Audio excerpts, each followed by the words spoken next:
Puluhan ton sampah memenuhi Sungai Citarum yang membelah Kabupaten Bandung, Jawa Barat setiap hari.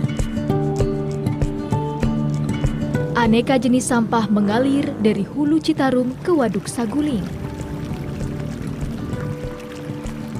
Apalagi pada musim hujan, volume sampah yang mengalir dari kota Bandung pasti bertambah ke waduk yang dibangun tahun 1980 ini. Namun, tumpukan sampah justru menjadi berkah tersendiri bagi warga yang tinggal di sekitar bantaran Sungai Citarum. Mereka memulung sampah yang terapung untuk dijual. Di antara mereka ada Indra Darmawan.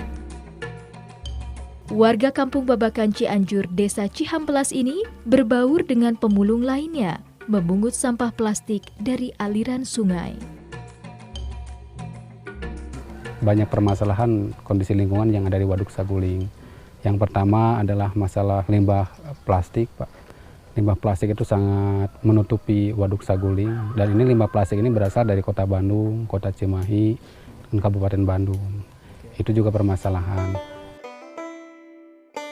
Kendati penampilannya mirip pemulung lainnya, ada yang berbeda dalam diri lelaki 40 tahun ini.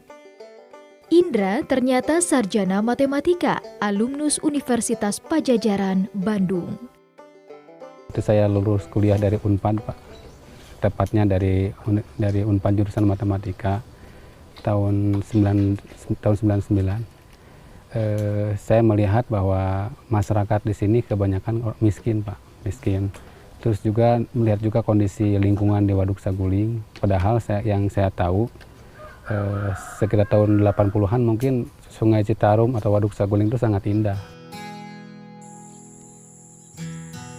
Tanpa sungkan dengan gelar sarjananya, Indra memberikan contoh kepada masyarakat bahwa sampah bisa bermanfaat bila didaur ulang. Bahkan sampah dapat menjadi sumber nafkah bagi warga Cihampelas yang berpenghasilan rendah.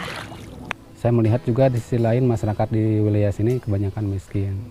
Nah, saya coba berpikir bisa tidak kita manfaatkan limbah plastik ini menjadi sesuatu yang bisa bermanfaat bagi masyarakat, bisa menghidupi masyarakat gitu.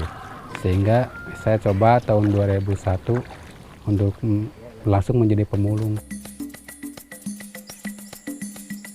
Bersama puluhan warga Cihampelas, Indra mengumpulkan sampah yang layak didaur ulang. Sampah ini kemudian dibawa ke bantaran Sungai Citarum sebelum sampai ke tempat penampungan. Warga yang bekerja di sini merupakan binaan Indra Darmawan. Sangat luar biasa kalau menurut saya. Jadi masyarakat dengan adanya usaha ini, masyarakat terberdayakan. Yang asalnya pengangguran bisa bekerja, yang asalnya petani yang di mana tempatnya lahannya sudah habis, jadi bisa berdaya gitu, Pak. Bahkan penghasilannya kalau di musim hujan, Pak, itu mereka penghasilannya satu hari bisa nyampe 100.000 per hari.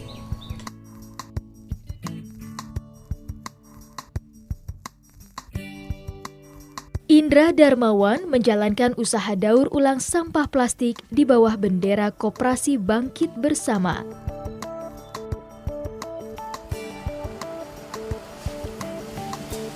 Walau berlokasi di Kampung Babakan Cianjur, Desa Cihampelas, pengolahan limbah plastik ini menerima sampah dari pemulung di Waduk Saguling dan sekitarnya.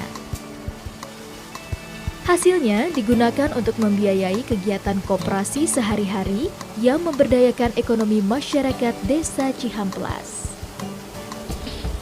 Yang pertama saya ingin bahwa dengan adanya usaha ini masyarakat semakin berdaya dan juga efek dominonya semakin luas. Terus juga kami ingin bahwa anak-anak dari para pemulung ini nanti ke depannya menjadi lebih mandiri gitu, Pak. Kalau hari ini mereka orang tuanya jadi pemulung, mudah-mudahan anak-anaknya jadi pengusaha gitu, Pak. Kalau hari ini mereka pendidikannya cuma sampai SD, mudah-mudahan nanti anak-anaknya bisa sampai kuliah, Pak.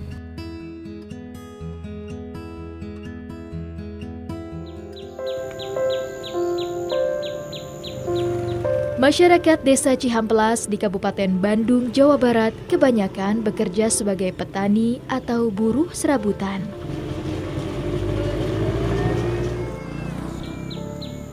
Di desa inilah Indra Darmawan menggeluti kehidupannya sehari-hari.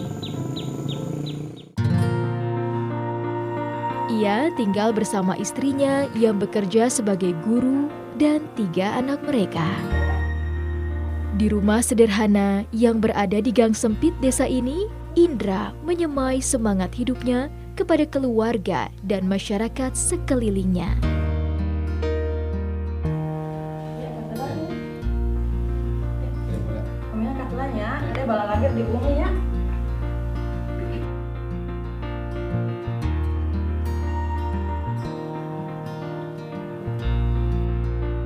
Setelah istrinya pamit untuk mengajar di sekolah, ia tak bisa tinggal diam.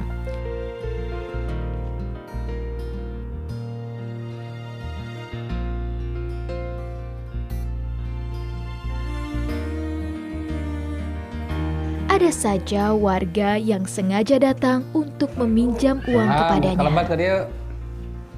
Mereka merupakan anggota koperasi Bangkit Bersama yang kebanyakan warga tidak mampu.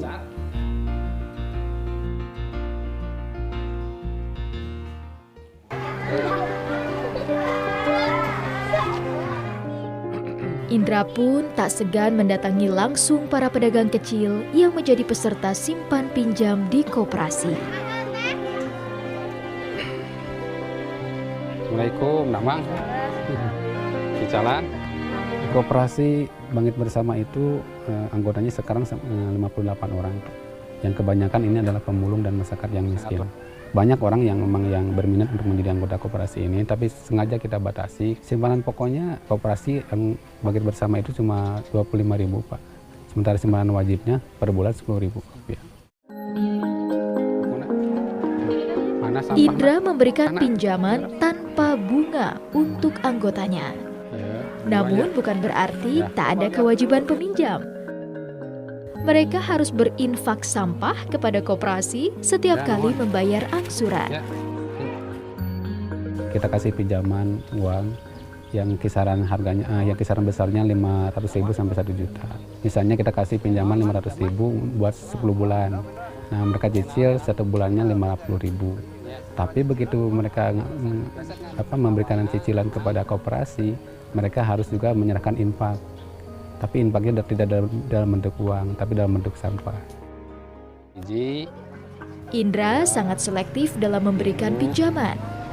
Para pedagang kecil menjadi salah satu nasabah karena dianggap warga tidak mampu. Selain itu, warga lain pun boleh meminjam bila sesuai dengan kriteria yang telah ia tetapkan. Indra pun selalu mendatangi setiap rumah warga untuk mengumpulkan angsuran berikut sampah sebagai bunganya. Selain usaha simpan pinjam, Koperasi Bangkit Bersama yang dikelola Indra juga memberdayakan perajin eceng gondok. Selain dari sampah plastik yang ada di Waduk Saguling, itu yang kedua adalah gulma eceng gondok. Luasnya gulma eceng gondok di Waduk Saguling itu kurang lebih 12 hektar.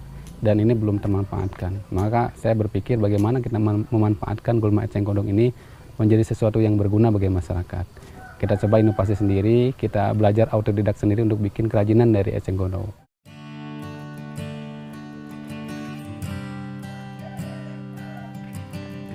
Amang masuk. Pada ya nyimpen barang. Eceng gondok dibuat aneka barang kerajinan seperti tas, meja, dan kursi. Perajinnya kebanyakan kaum Hawa di sekitar rumah Indra. Mereka memanfaatkan tanaman liar yang tumbuh di Waduk Saguling menjadi barang berharga.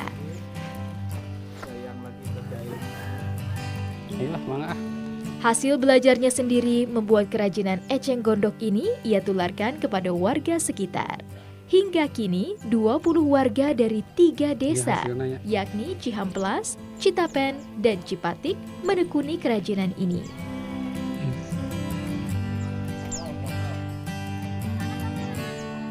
Awalnya saya sendiri yang melaksanakan, karena kan yang namanya di masyarakat itu mereka tidak akan mengikuti apa yang kita katakan.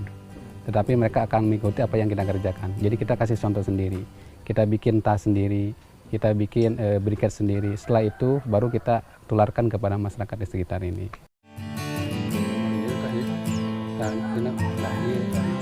Dari tanaman tak berharga, eceng gondok diolah menjadi kerajinan unik dan menarik. Indra sempat membawa karya warga Cihamplas ini ke sejumlah ajang pameran.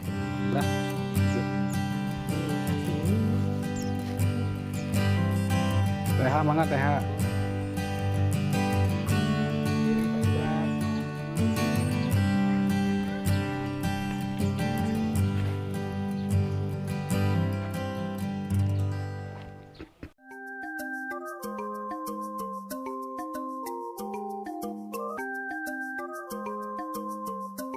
Kreativitasnya tak berhenti sampai di situ. Ia pun membuat briket berbahan eceng gondok.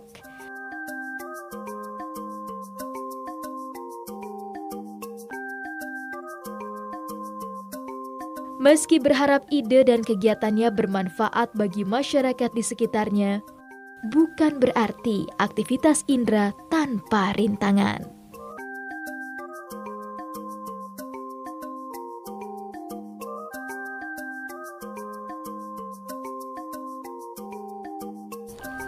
Untuk awalnya kendalanya itu mungkin terutama adalah permodalan ya Pak ya. Yang kedua juga mungkin rintangan-rintangan dari masyarakat, karena masyarakat pada awalnya tidak menerima dengan adanya seperti ini. Masyarakat awalnya mencibir dengan apa yang kita lakukan.